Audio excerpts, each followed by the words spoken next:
Sir आपने बोला था कि जब बॉडी में उष्णता बढ़ती है तब मेंसेस जल्दी आते हैं, लेकिन आज के पेशेंट में आपने सब शीत फिर या औषधि का यूज़ किया था, वो तो उष्णता कम करते हैं।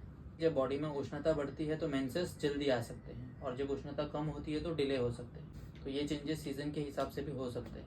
जैसे गर्मी के सीज़न में मेंसेस जल्दी आ जाए, ठंडी के सीज़न में डिले हो जाए। तो ये बॉडी का और नेचर का ये जो रिलेशन है, इसके ऊपर उष्णता और शीत, बॉडी में कौन सा गुण बढ़ रहा है उसके हिसाब से मेंसेस डिपेंड करता है। अब आज के जो पेशेंट थे वो स्टूडेंट थी, क्या कर रही थी वो? IT preparation. हाँ, तो आईटी की प्रिपरेशन मतलब स्ट्रेस तो होगा, प्लस उसका टाइम टेबल जो हमने देखा उसमें खाने के टाइमिंग बराबर नहीं थे, वो सोना उसका डिले था। कितने बजे सोती थी? 3 to 4 AM।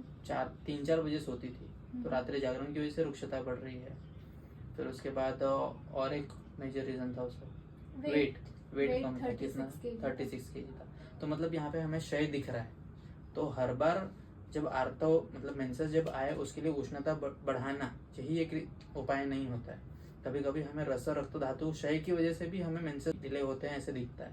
तो इसलिए इस केस में हमने क्षय ऐसा सोच के रस और चिंत्या मत चिंतना, स्ट्रेस की वजह से उसका रस धातु भी क्षय होगा, इसलिए हमने शतावरी वगैरह जैसे मेडिसिन यूज किए हैं, जो कि पहले रस और रक्त धातु को बढ़ाएगा। उसके बाद अगर वो अच्छे हो गए, धातु बल बढ़ गया, तो मेंसेस भी सही टाइम पे आ जाएंगे।